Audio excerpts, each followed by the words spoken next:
have a mic over to you. Just raise your hand if you have a question. And as always, on live stream. Thank you. Thanks, guys. We'll open it up. You guys, whatever y'all want to talk about. Better make it quick, because I got to go. Coach, just some of the first scrimmage from the other day, just kind of what you for this weekend. Yeah, I thought the first scrimmage was a really good energy level, intensity, like intent to go prepare to scrimmage. It was not a lethargic, like ho-hum. The players had good intentions, good energy. Sometimes it's a different time start for the scrimmage than our typical practice times of 2:30, 3:30. So I always worry about us starting fast, having good energy. We had that. We got a lot to work on, really sloppy in terms of substitutions, getting guys on and off the field, communication, signals, just a lot of new people in the organization, whether it's players new, mid-years new, portal guys new, coaches new. It was not as clean as most of our first scrimmages. Some guys did well, some guys didn't do too well. A lot of anxiety for the mid-years. So, I mean, from scrimmage 1 to scrimmage 2, starting really yesterday, but today we're moving towards how much can we improve from scrimmage 1 to scrimmage 2. Usually see immense improvement in guys that just got here because they're not as nervous. It was their first practice in the stadium. So I'm hoping to see some of that growth this week and into Saturday. Curry, what did you make of the defensive line in that scrimmage and just what they've done to this point in the spring? I thought they did a really good job of having like energy, enthusiasm. We affected the quarterback. We had some disruptive sacks. Did not probably play the run as well as I'd like to. As high as my expectation is in terms of making goals of 3.3 or less per carry.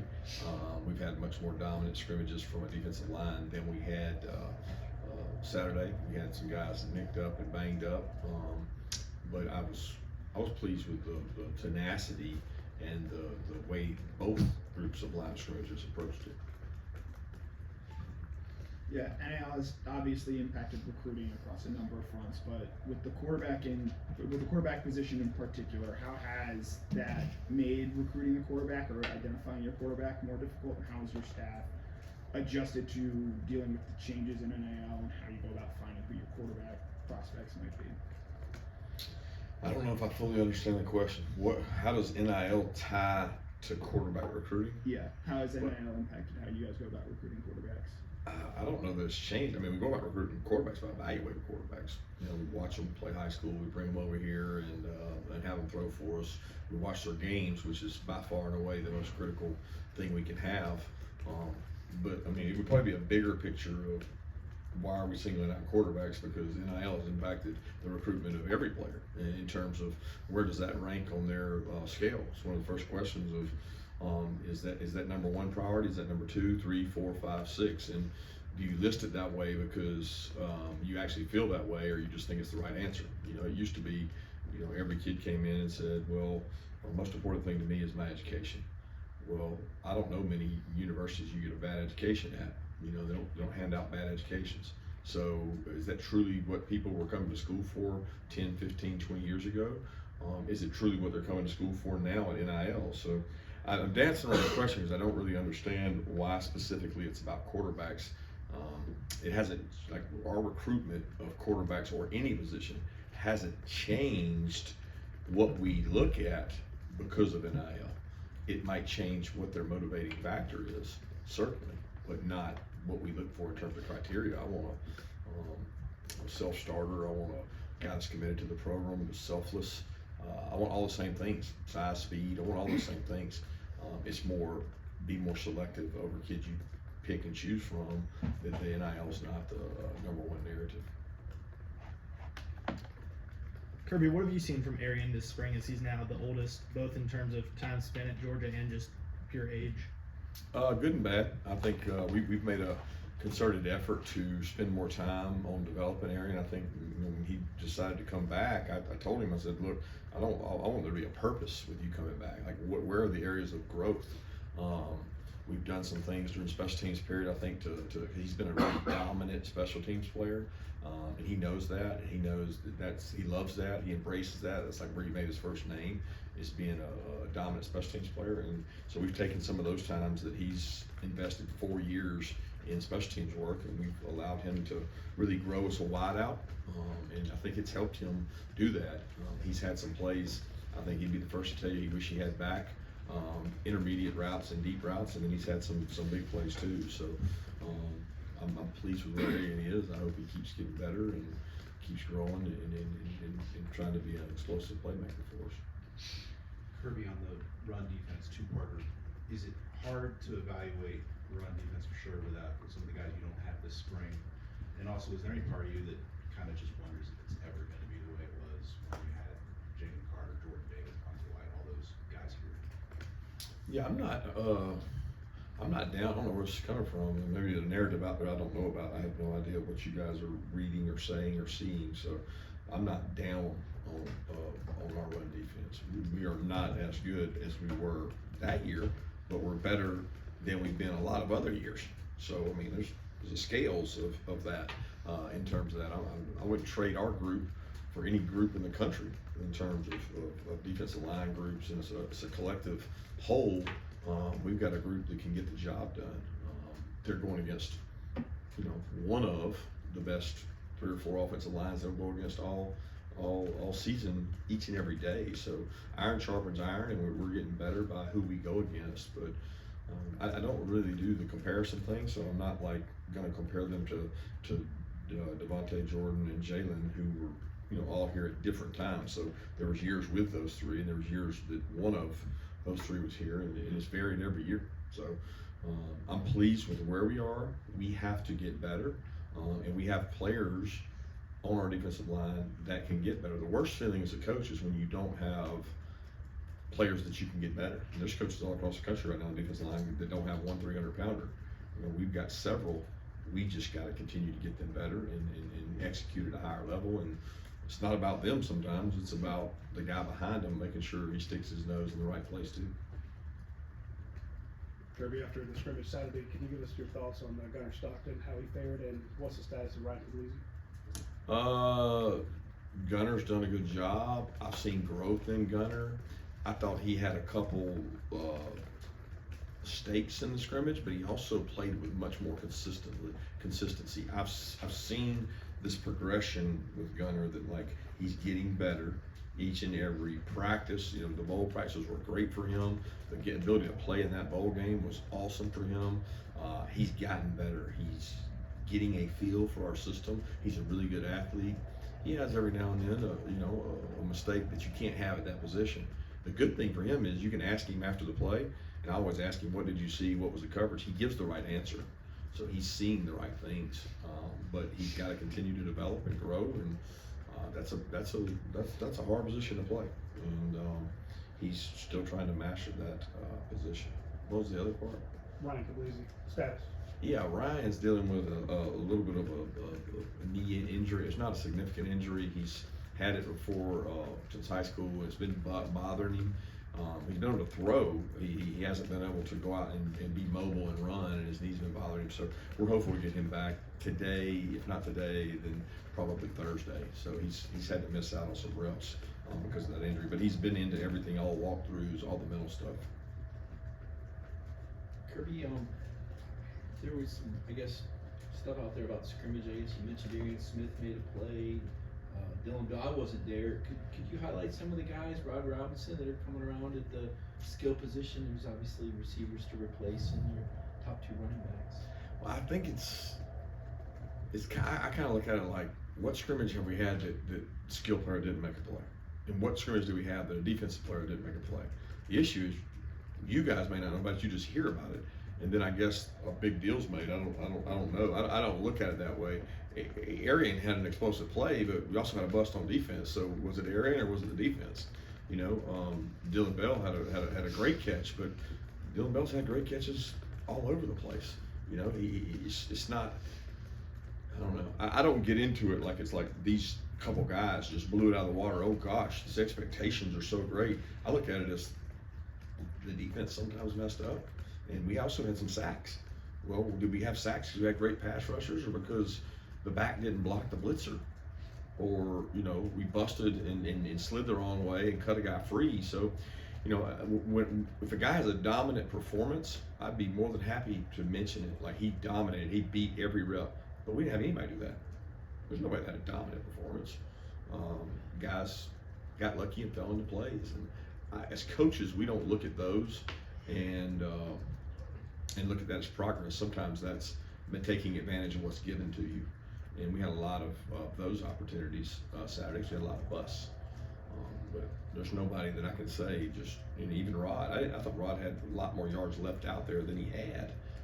We didn't have one explosive run the entire scrimmage. So if you don't have explosive runs, you're either not blocking downfield well, or you're not making people miss.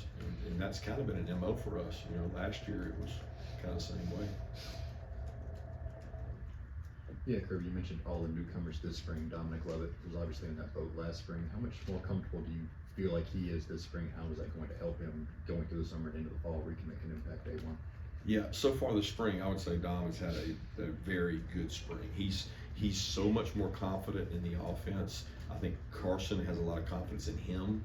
They're on the same wavelength, and there's been some really like there's been days that Dom was really like dominant out there. Now you got to say, is that because Taki and Bull aren't out there covering him, so he's making more plays, or is that just Dom's more comfortable in the offense and he's winning at a higher rate? He's had a good spring. He's got more confidence. He's playing with confidence, and I think Carson really feels comfortable with him. So I'm pleased with where he's at. His physical toughness continues to improve. I mean, this time last year, it was constantly on him about what he was doing without the ball. He makes a conscious effort to do better at that now, and we need him to. Kirby, what kind of progress are you seeing with Carson and the wide receiver group in general? You know, having replaced a lot of guys that caught a lot of passes last year, how is the overall chemistry developing between this new set, for lack of a better term? It's a work in progress. It's not where it needs to be. I mean, I would say that, you know, he's comfortable with the guys he's thrown to the most, and we're trying to force the issue with the guys he hasn't. Some of their reps come with the ones, some of their reps come with the twos, but right now it's not just getting them comfortable with Carson, getting them comfortable with the offense. I mean, I put them where Ra and Dom were last year, and Mara and Dom this time last year were probably ahead of where those three guys are in terms of growth and implementation into the offense. They got to continue to grow and get better, and as they do that, they'll get more opportunities with Carson. Yeah, Coach, you mentioned the offensive line, so they might be one of the better top three groups in the country. What are you seeing from that unit that makes you believe that they might be that great, and what are they kind of missing that they can improve on? Yeah, I can't put them that great because I haven't seen the other ones. I don't think that's a fair comparison. I think I'll leave that to the gurus that have all the talk shows and all the media stuff. I can't sit here and say our group's the top three group in the country because I hadn't seen the others. We have a very experienced group outside of the center. We have a lot of guys who've taken snaps. But I ask you, because you've taken snaps, does that make you better than other people? I certainly value experience, especially in our league. But you can go backwards, and you have to be careful with guys that are older, because if you're not careful, they go backwards and the younger guy beats them out. There hasn't been a year that we were here that a younger player hasn't surpassed an older player because they were hungrier and they were more driven and more motivated. I don't see that happening with our offensive line, but I can't rule it out. So I love the fact that they're a tight-knit unit. They're really physical. They enjoy practice. They celebrate together. They eat together. And again, you hang your run game and your protection of your quarterback on the offensive line, which we've been pretty consistent at.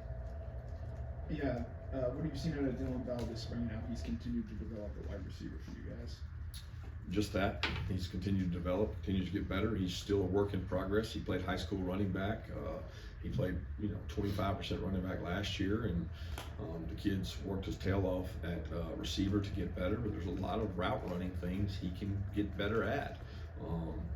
And the good thing is he's got a quarterback the caliber of Carson to utilize his strengths, get him throws, get him 50-50 balls, and I'm proud of the way he leads in practices. He's taken on a lot more of that Rosen-me lad role of being the guy that's the workhorse in that group that never complains, is really physical, practices hard, and sets a standard for the others.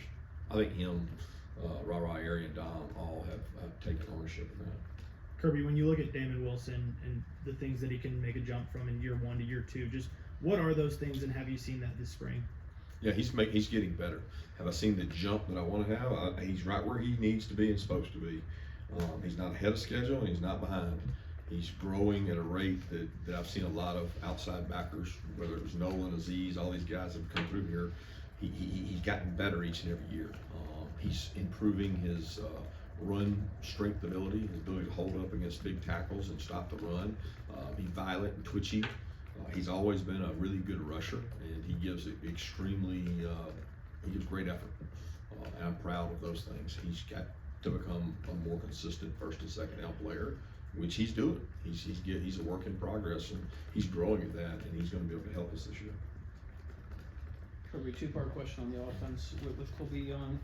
What have you seen from him so far? Why you wanted to add him? And on the offensive line, left guard, right tackle, what's the competition look like there? Left guard, right tackle. I mean, the guard position I don't look at as left guard or right guard. We got a lot of guards competing in there. So when you start at guard, you start with Micah, Dylan, and Tate. Those three guys are really interchangeable parts. Daniel Calhoun's done a nice job working in there. So has Easley, so has Drew Bobo. Jared can play there. They've all done a good job competing right there. Right tackle, Truss, Monroe, Merriweather, Bo's out. So Bo hasn't been able to go, but a lot of guys, Micah's thrown out there some play, Dylan's jumped out there and gone. So, I mean, we just look at it as let's get our best 5 out there. And the more guys we have above the line playing winning football, we've typically had anywhere from 8 to 10 above that line. I hope we fall in that same area at the outcome of this spring as well. Colby Young, he's flashed. He's had some really, really great, spectacular plays, and then he's disappeared at times. So it's a learning curve. Like, he doesn't have confidence and know the offense inside and out completely. So I don't think you can judge. You judge a skill set on one-on-ones when he goes against DBs.